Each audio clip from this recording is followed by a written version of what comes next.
Hey everyone, welcome back to A Christian Woman's Journey. It is time for another regularly scheduled Thursday money saving video. Now, if you're like me, you go to the supermarket and you're kind of in a state of dismay. Okay, prices have gone out of control, through the roof. They were already crazy. Now they're crazier, right? We need a strategy. I know I need a strategy. And what I'm planning to do is just tackle everything that I put in my supermarket cart, one item at a time. How we buy vitamins, where am I going to get the cheapest vitamins? How we buy spices, how am I going to get those? Can I grow them on my own? How we do meat, what is the strategy going to be? And today I'd like to talk about how I'm going to do fats and oils in my house. Okay, we all need them for cooking. How can we really strategize this and find the cheapest? Okay, let's start tackling my list a little bit here. Let's start with butter. Now, I usually buy my butter at BJ's. I always buy their brand, Wellesley Farms. Even when there's a brand name with a coupon, it still doesn't work out as good. So what am I typically paying? I am typically paying about 23 cents an ounce for butter. Hey, if you've seen it somewhere cheaper, please let me know. And then I looked into ghee. A lot of us cook with ghee, especially if we're doing Indian cooking. You tend to spend a lot if you're buying ghee. Now, let me just show you the cheapest numbers that I found at Aldi. Carlini brand or Carrington brand is about 67 or 68 cents an ounce. That is a lot more than butter. That's like triple what we just said for butter. Ghee is only clarified butter. Now, I remember many years ago when I was in my 20s and I first started getting Indian cookbooks and having so much fun with the cooking, I used to make my own ghee. I used to just clarify my own. Okay, so there's going to be our first money-saving method. Don't buy the ghee, get the butter, and clarify your own. Okay, so I know many of you use canola oil. Now, I have used canola oil in the past, probably still have some in my pantry. When I've bought a 1 gallon size, I've paid $18.79. That comes out to 15 cents an ounce.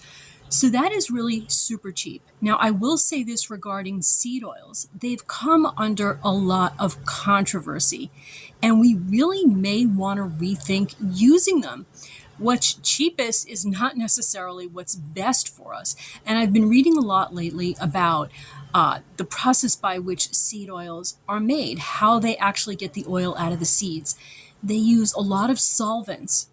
Okay, so I'm not going to say don't use canola oil, but I'm really not going to advocate it either. As a matter of fact, we're really going to limit it in our own home. Okay, what about some of the newer, healthier oils that we're really suddenly starting to see explode on the market?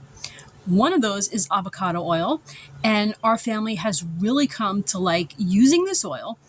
The cheapest price that I'm seeing is at our local supermarket. If we get store brand, we are paying about 35 cents an ounce. Okay, that's pretty good for a healthier option, and that is not an organic brand. What about coconut oil? Okay, so the cheapest we can get, now this is our local store. If we get organic refined, we are paying 29 cents an ounce. So given the choice of the two, the coconut oil is a little bit cheaper than the avocado oil. When I'm in the supermarket, I'm just going to grab that coconut oil. Look at what I found, though, on Azure Standard. This price comes out to only about 12 cents an ounce, and they promise that they don't use any chemicals in the extraction or refinement. Now, that really is the best deal we've found so far. I've never used Azure Standard, but I would love to give them a try. Okay, now what about our old friend olive oil that everybody absolutely loves? In our local supermarket, if we want extra virgin olive oil, and that is what I recommend, that's the first cold press, we are paying for a large container that's 101 ounces, about 40 cents an ounce. However, there's a much cheaper way to do that. So what is the strategy going to be here? I always buy my olive oil in super large containers. So it's a purchase that you don't make very often. You simply just have to wait for a local sale. The last time I got a sale locally on 101 ounces of olive oil, I paid $25. That is only 25 cents an ounce. Much better deal. Okay, so something that we recently also did, we went with some modern appliances. I can't remember the exact cost, but we did purchase an air fryer. Okay, not only is it much better for you to cook with less oils, but it's obviously a lot cheaper. So let's say, for example, we want to make French fries in the air fryer. You're just using a tiny bit of oil, not nearly what they would soak up. Let's say if you were deep frying them. Okay, when I've made chicken using the air fryer, all we do is just use a little bit of oil to coat the surface of the tray. Okay, absolutely huge savings with the air fryer. I consider it well worth it. For me, big on my list too is to really evaluate my usage. I know sometimes when I go to fry up dinner, I put out too much oil. That's probably something that we could all look into. Just try using a little bit less. Also, if you start frying when the oil is already good and hot, it doesn't really get soaked into your food as much. Okay, I've made that mistake when I'm making eggplant parmesan and I'm frying up my eggplant. If the oil is still kind of cooler in the pan, it all just soaks right into the eggplant and you waste a lot. Okay, so those are a couple of ways to reduce as well. I love making my own homemade dressings. That saves money too. It's also a lot healthier than store-bought. You just get a cruet. Probably a lot of people don't know what that is anymore. I'll try to show an image. And you can mix up your own spices or buy spice packets. And when you go to add the allotment of oil, you can even replace some of it with water. That makes it low fat and it still tastes just as good. Last but not least, and probably the wisest idea of all, is to just think about what grandma used to do. Did grandma buy huge gallons of oil all the time? No, she didn't. I can tell you what my grandma did. She kept all of her bacon fat. And I'll tell you, they were even using the fat to make soap. Okay, so she always saved her bacon fat and everything was fried up in bacon fat. Now, I understand this is not an option for everyone. You might be a vegetarian, but for many people, this will be a great option. I know our family loves pasta carbonara that is made with bacon fat. And I've even made a salad and put bacon bits and bacon fat over it. My husband absolutely flipped. Grandma's ideas, I think, are always the best.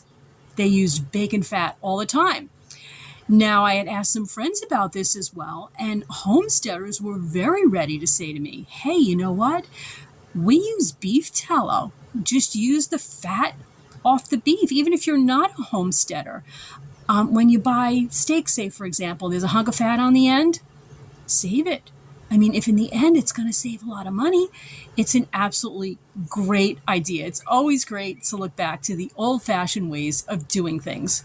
Okay, guys, so I really hope that those ideas can help. I think we're all kind of in crisis mode over food prices. I know I am. I have been for a long time. I've been struggling with this for a long time. We never know what the future holds, but I think it would be wise that everyone monitor their spending, buy things that are the most cost effective, and really wherever you can attain self-sufficiency, yeah, that's always a really good idea. And please, please, as always, any ideas you have, please share them in the comments. It will help a lot of people. Okay, guys, signing off. Love and light. To God be the glory. I will see you again really soon.